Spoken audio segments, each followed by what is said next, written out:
Welcome to Democracy Now!, democracynow.org, the Quarantine Report. I'm Amy Goodman. The death toll in Gaza has reached at least 83 as Israel's aerial bombardment of the besieged territory enters a fourth day. The dead include at least 17 children. At least 480 Palestinians have been injured. On Wednesday, Israel leveled one of the tallest buildings in Gaza City, a 14-story high-rise that housed several local media outlets as well as residential units.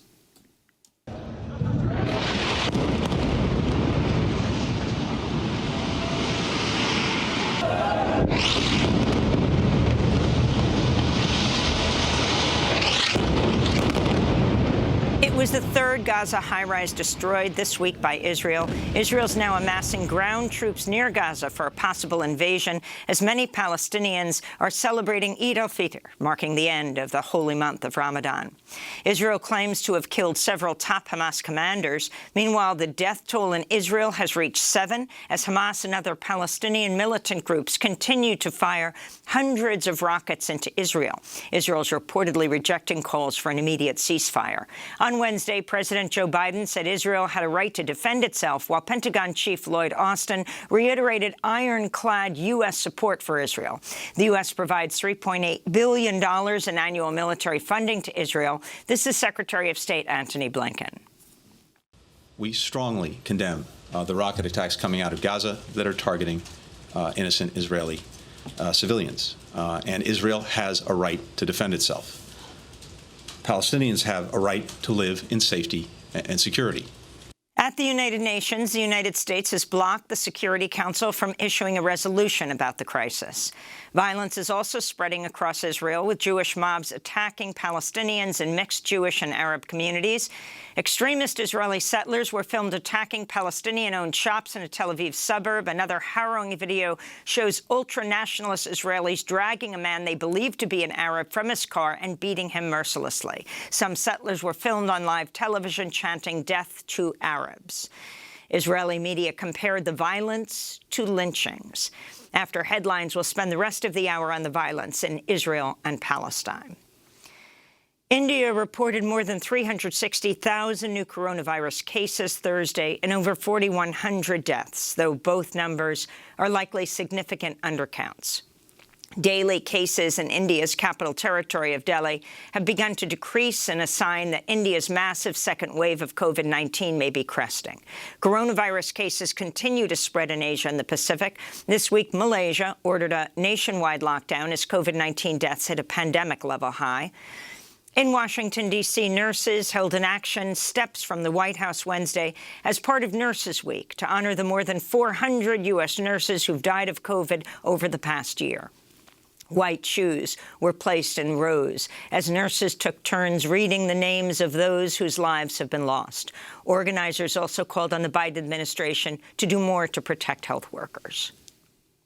Our beloved colleagues, who we are honoring today, deserve to be protected. They did not sign up to sacrifice their lives. Our hearts go out to their families, their co-workers, and everyone who loved them.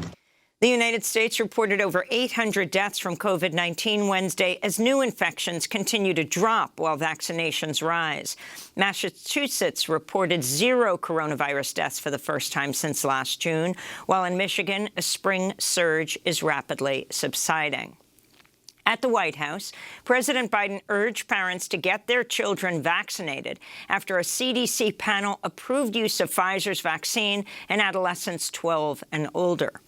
This comes as many public health officials are urging the United States to ship desperately needed vaccine doses overseas.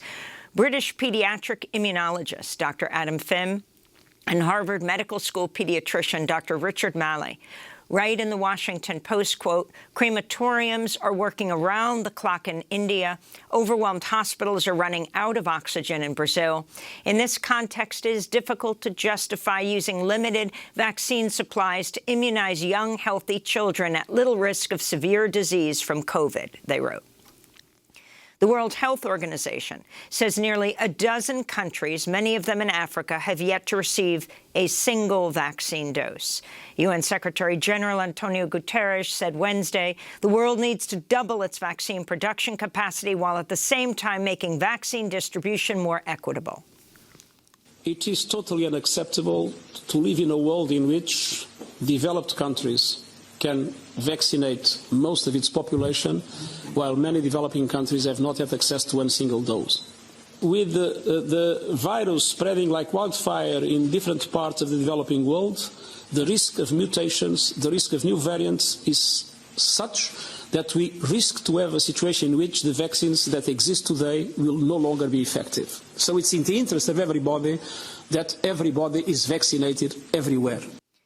Cuba began a mass vaccination campaign Wednesday using two of its domestically created COVID-19 vaccine candidates. Late-phase clinical trials of the Soberano Dos and Abdala vaccines aren't due to wrap up until at least June, but Cuban officials say the benefits of administering the vaccines now outweigh the risks. A new report from the Environmental Protection Agency shows the U.S. is facing unprecedented challenges from the climate catastrophe, including bigger and longer wildfire seasons, more frequent heat waves, and warmer waters with increasing flooding. The report was delayed for 3 years under the Trump administration, which dismissed the climate disaster and human-led global heating.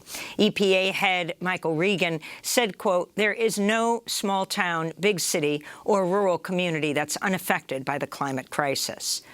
Colonial Pipeline says it's begun resuming operations after suffering a cyber attack last Friday.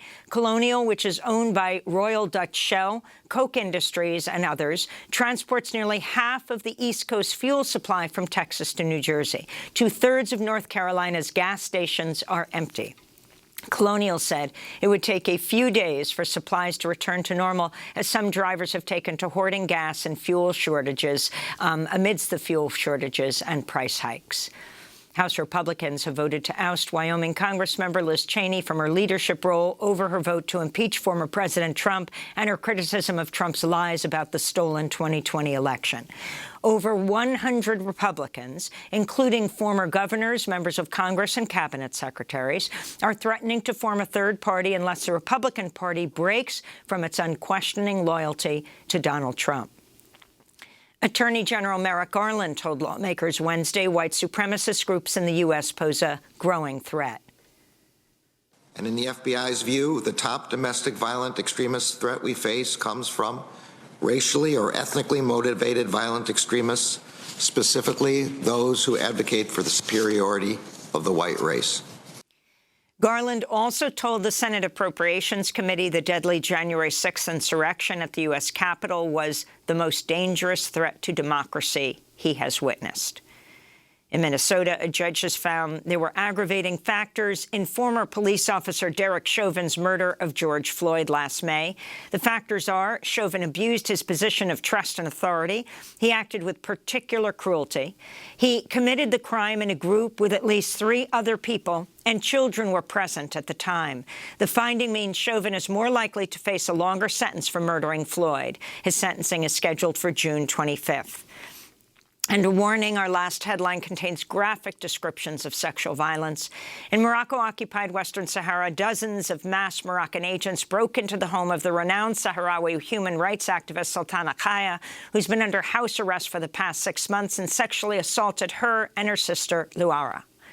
Sultana and Luara say the agents entered before dawn when the family was sleeping, assaulted their brother, doused the home with foul-smelling liquid, and tied them up. They inserted sticks inside our buttocks. In our buttocks, exactly. It is rape. What has happened to us is completely different. Look, my eye is injured. I get several punches. I felt smothered. My shoulder's been hurting, and they have spared no effort. As I was saying to the Moroccan occupiers, my battle will never stop. Even if they tear down the wall, turn the house into mud, let them do it. Just let them do it. Amnesty International has called on Morocco to lift the arbitrary house arrest against Sultana Kaya and her family. Western Sahara has been under Moroccan military occupation since Spain, the former colonial power, pulled out in 1975. Last November, Morocco violated the 29-year ceasefire with the Polisario Front, and war returned to the territory, followed by a Moroccan crackdown against the Sahrawi indigenous population. To see our documentary, 4 Days in Western Sahara, Africa's Last Colony, visit democracynow.org.